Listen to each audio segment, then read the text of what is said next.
I know there are going to be people who will click on this video, instantly hit pause and comment saying, I'm an idiot, dislike, unsub, and you know what? That's okay. I've been doing this for a while now and I'm used to triggered fans. But for those who have at least made it this far and are curious why the hell I would even suggest something like this, well, it actually wasn't my suggestion at all. It was this guy's. One thing, if it's me, I might say I'd sign Zach and trade DeMar. He just had the best season of his career. He ain't having a season like that again. No offense. He ain't averaging 28 points and making every game winner he takes. Yeah. So, you're not the first person that I'm not advocating to trade him, but I'm just saying. No, I know. These guys might look at it and say, there's an old saying in sports, better to trade a guy 1 year too soon than 1 year too late. That was Sam Smith, the legendary writer and Bulls historian who has been covering the team dating all the way back before Michael Jordan when I had him on the channel a few weeks ago. And because, as most of you know, historically speaking, I would do a Bulls Hot Take series every Wednesday on the channel before I had my recent child. I thought, what better way than to bring that back, the Hot Take series, but in today's video, just focusing on this one from Sam Smith, which is the Bulls trading DeMar DeRozan. So what's going on, everyone? You're listening to Bulls Central here. Hope you're all doing well. Now, context is always important here because I'm obviously only playing a small clip of this interview with Sam Smith. If you weren't able to catch it, I'll leave a link to the full interview below in the description as well as on the end screen. But obviously, Sam is by no means suggesting the Bulls actually do this. And of course, I think we can all agree that the Bulls would never trade DeMar. That is not even remotely close to being a possibility for this offseason. And yes, it would be a very poor decision on the Bulls' part. So I don't want people thinking that I'm suggesting that trading DeRozan is a good idea or that it could happen. It's not a good idea and it would never happen. But that's what makes the NBA so great, is spitballing even the most unlikely scenarios and discussing hot takes that we know are pretty outlandish. Now, as you heard Sam say in the clip, the Bulls should just max out Lavine and trade DeMar. It would give the Bulls more cap flexibility, sell high while DeMar's trade value is at its peak, especially since this is really Zach's team for the future. If in fact the Bulls give him the max, which it sounds like they're going to, it's not like DeMar is going to be a part of the Bulls' long-term plan at his age.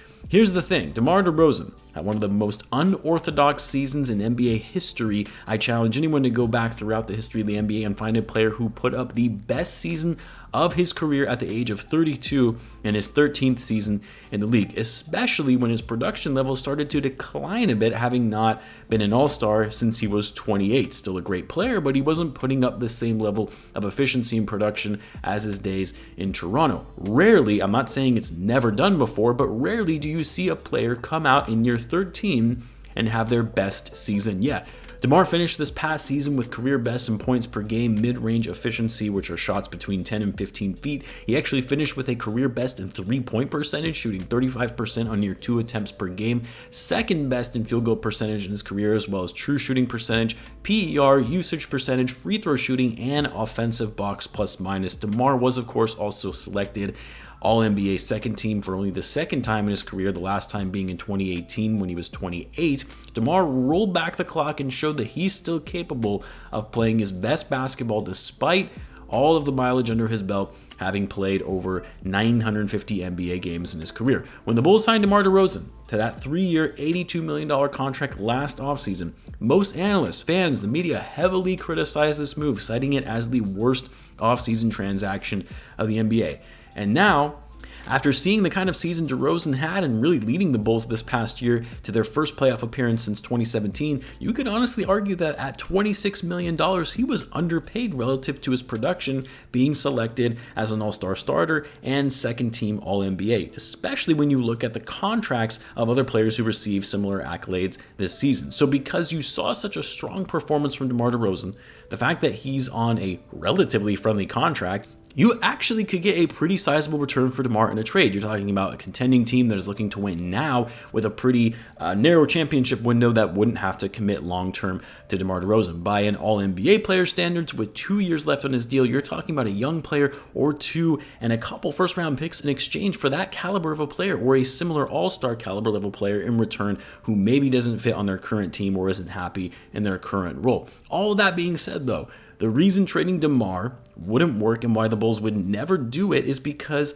they are that team that is looking to win now. They're not looking to bring in young project players and draft capital with the way the roster is currently constructed. If they re-sign Zach in the peak of his prime, Lonzo Ball entering his prime, Alex Caruso also in his late 20s, Vucevic who is going to be 32. Like if the Bulls are going to be trading DeMar, you might as well be looking at a reset or a potential rebuild, because why even bring in that talent to help you win now, exchanging draft picks in order to get that talent to help you win now and build around Zach Lavine like the Bulls did, to suddenly do an about face and trade DeMar for younger assets. That sure might be good for the distant future, but set you back in the near term, which is not what the Bulls want to do. But what if it was an exchange for an actual all-star? Maybe a player who is disgruntled or is living out his time with his current team. Say maybe a player like Karl Anthony Towns. There has been a lot of speculation about him potentially being on the move with the quick rise of Anthony Edwards, looking to be their new franchise player that they build around. Although I find it very unlikely that the Wolves would want to trade for an older player who probably doesn't move the needle for them all that much, considering what Cat brings to that team. Or what about, say, Damian Lillard, whose days could be numbered in Portland? But again, another trade I would find very unlikely, because in the event Portland looks to move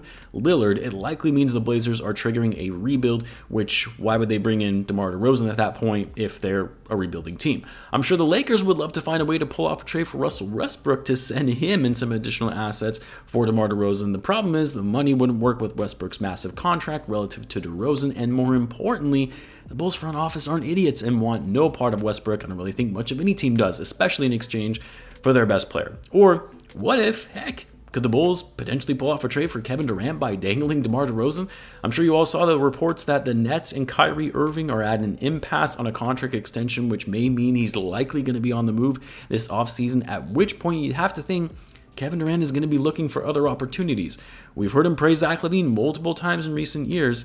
Is it possible he will look to want to team up with Lavine in Chicago? If so, the only way to make that happen is by including DeMar DeRozan in a trade, not only to make the money work, but if you're trading for a superstar talent in KD, you're kind of going to need equitable assets to even make it worth it for the Nets. And you're going to have to include additional players or draft picks along with DeMar DeRozan, because again, you're talking about a top 5 player in the NBA that you would be trading for. All of these wild scenarios, though, all unlikely, not going to happen. But what if it was a team like the Lakers, a team that was the expected landing spot for DeMar DeRozan last offseason, a destination that DeMar actually thought he was going to end up in, was even willing to take a discount to play in his hometown. But then, of course, Mark Eversley swooped in and did his magic to convince DeRozan to come to Chicago. Also helped that they offered him a big contract, more than any other team was willing to offer him. But now that the Lakers have realized they've made a mistake in prioritizing the contract of Russell Westbrook over bringing in DeRozan, what if they made a push for DeRozan, knowing this is likely the last good year that they have of LeBron James, arguably their last chance to actually compete for a title, although I doubt even with DeRozan they would be able to compete for a championship, especially if Westbrook remains with that team. But what if the Lakers were willing to part ways with Anthony Davis for a shot at bringing in a more durable player, albeit older, in DeMar DeRozan?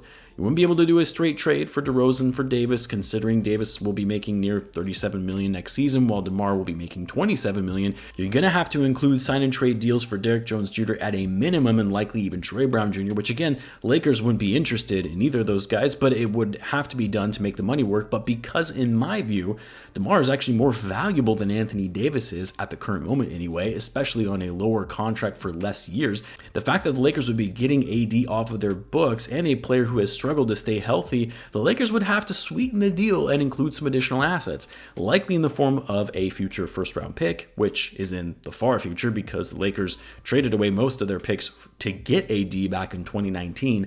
And they would also have to include Talen Horton-Tucker, taking a chance on a younger player who I believe does still have some upside potential to come off the bench behind Zach Lavine. He's only 21 years old, a decent scorer, athletic. Again, the Lakers would have to include some of these other intriguing options to make it worth it if you're going to give up DeMar DeRozan for the Chicago Bulls. Like, as good as Anthony Davis is, and yes, he is a better player than DeRozan when healthy, you're taking on a big risk by bringing in AD with all of his injury history, especially now that he's going to be heading into his 30s next season. But if he can stay healthy, I've said it before, Anthony Davis is a top 10 player in the league, one of the best two-way players in the NBA with his offensive versatility and being one of the best defenders and rim protectors in the NBA. Multiple first-team All-Defense honors, multiple first-team All-NBA selections, 8-time All-Star. He's led the league in blocks 3 times. The guy is a beast, but again, he's also a huge risk with his inability to stay healthy. And of course, a big long-term contract that could prove to be untradeable sometime down the line. But bringing in 2 of Chicago's own in Anthony Davis and Talen Horton-Tucker, as well as a future first for DeRozan, Derrick Jones Jr., and Troy Brown Jr., honestly, it's an intriguing opportunity if you're the Bulls, even if it means giving up your best player, because you can slide Patrick Williams back to the 3 like he played in his rookie season. AD comes in at the 4, which gives the Bulls needed defense and rim protection alongside Vucevic. And then, of course, you have Lavine and Lonzo in the backcourt. Like, that is a pretty solid starting lineup if the guys are able to stay healthy, mainly Lonzo and Anthony Davis when I talk about staying healthy. I would argue that it's an even better starting 5 than what the Bulls had last season. But regardless, it doesn't matter because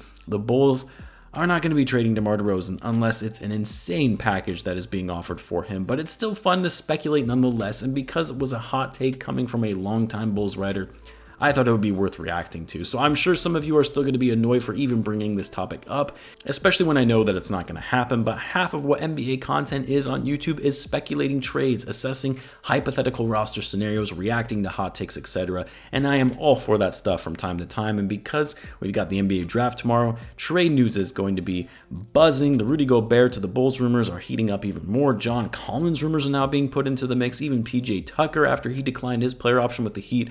We're just going to have to wait and see what goes down in the next week or so between any potential draft night trades and free agency, which is going to be starting next week. I cannot wait for it because I am expecting a big draft night trade for the Bulls tomorrow. That is my prediction. Either way, I will likely have a video out sometime tomorrow night, depending on what the Bulls do, whether it be trading their draft pick or making a video on who they end up selecting if they keep the pick. So stay tuned for that. It might be a late evening video depending on how quickly I can get the video out while also taking care of my baby daughter. So make sure you're subscribed and have your notifications turned on so you do not miss it. I love you guys. Let me know your thoughts on the video and I will catch you all in the next one.